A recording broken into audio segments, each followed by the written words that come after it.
Those at the top have to pay their fair share. An America built on growth and fairness. Please join me in that mission. Let's do it together. And according to Hillary, companies need to help make America more fair. We need new ideas as well. And one that I believe in and will fight for is profit sharing. Hard-working Americans deserve to benefit from the record corporate earnings they help produce. So I will propose ways to encourage companies to share profits with their employees. That's good for workers and good for businesses. Okay. Dios mío. I wish you guys could have heard the commentary. This is the reaction of like, really? What is she saying?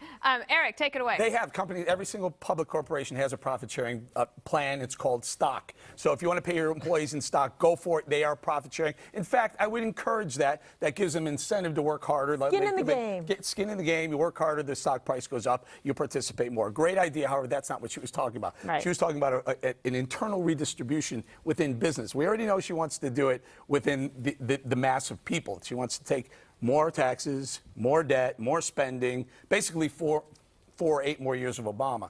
It's not going to work. This is what you're seeing right here, right now, is Hillary Clinton trying to box out Bernie Sanders. She did the Elizabeth Warren thing when Elizabeth Warren was making some waves. Now Bernie Sanders is making some waves. She's saying, I can out Bernie Sanders, Bernie Sanders. I can out Elizabeth Warren, Elizabeth Warren. She wants to be the last man standing, and she just might do it.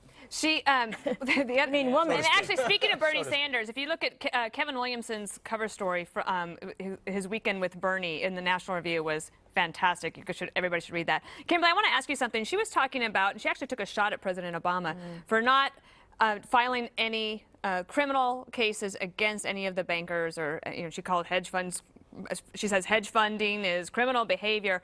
The thing about this is that Attorney General Eric Holder was not a shrinking violet when it came to progressive causes. I mean, doesn't it mean that he didn't have a case to make if they didn't bring one? I don't know. I mean, I think she's going to say whatever it takes at this point to kind of shore up her base and to keep the other two out, to keep the people who love Elizabeth Warren, the Bernie Sanders zombies, all those people away. She's got to say, look, you don't need to look any further for another candidate. I'm going to do it, and I'm telling you that I'm going to go further than President Obama, further than Eric Holder did, and we're going to find a way to do it. What's wildly, vastly hypocritical is the fact that she loves bankers' money. She just loves Wall Street money. And Wall Street will probably still support her like they have all the other Democrats.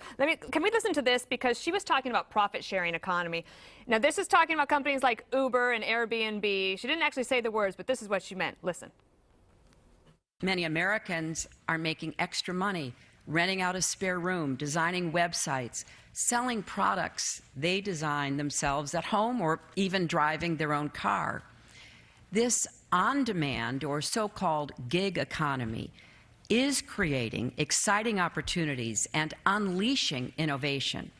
But it's also raising hard questions about workplace protections and what a good job will look like in the future.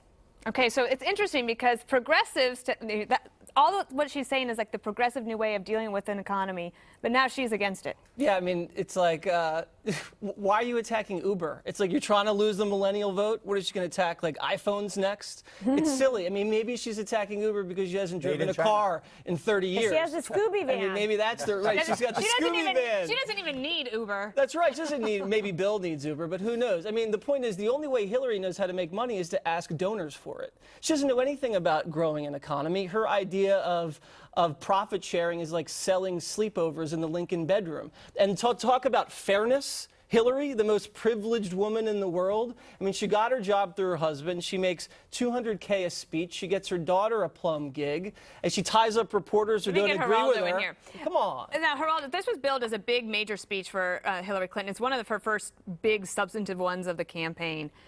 Delivery-wise, oh God, that was just not gonna. That's not gonna light the world on fire. It was kind of fingernails on blackboard. But I want to just separate quickly the message from the messenger. In terms of the message, I would advise any Republican running to campaign in favor of a hike in the minimum wage and in favor of some kind of stockholder review of CEO compensation because these boards are just giving them 300 times what they pay their employees, et cetera. And I don't think it's fair, even in the context of corporate democracy. You want a Republican to run on? I do. Of course he does. I Because because I want a Republican to win and a Republican to win. Now, in terms of the messenger, Sabotage. you know, she hasn't given many advice from interviews, Geraldo. and when she gave this major speech, you can see that she's not wearing well. You know, you want to love the first female, you know, substantive female candidate for the highest office in the land.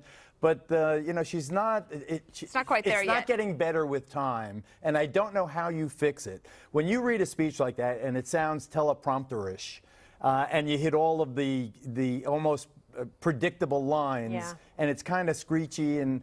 It's, There's no I don't blood know, flow in if it. If it were She college, seems you would- anemic. I'm and going to have yeah. to go look up gig economy. Right, I'll do right. that in the commercial But now break. you know she's very beatable. You just saw it right there. And you heard it from KG. All right, ahead, another dramatic prison escape. This time, the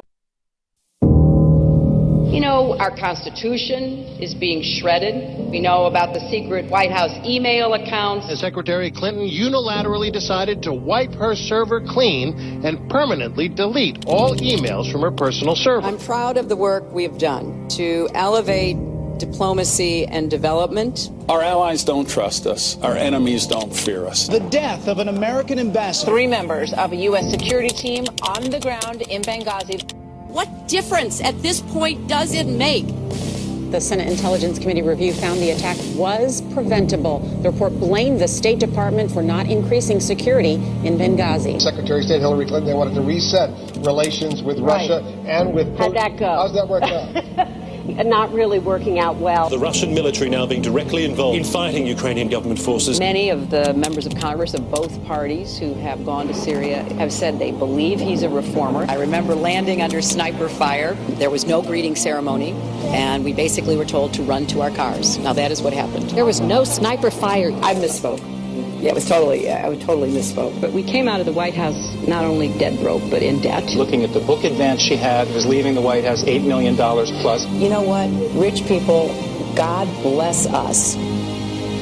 Quinnipiac University found Hillary Clinton's lead is dwindling against Republican A candidates. new poll out this morning shows former Secretary of State Hillary Clinton losing ground. ground in key states, including Iowa. Are you saying America should blindly trust her judgment? There's one set of rules for the Clinton. You remember Whitewater? Do you remember Foulgate? You remember Travelgate? You remember Pardongate? You remember Benghazi? Less than half say Mrs. Clinton is honest and trustworthy. I think I'm probably the most transparent person in public life.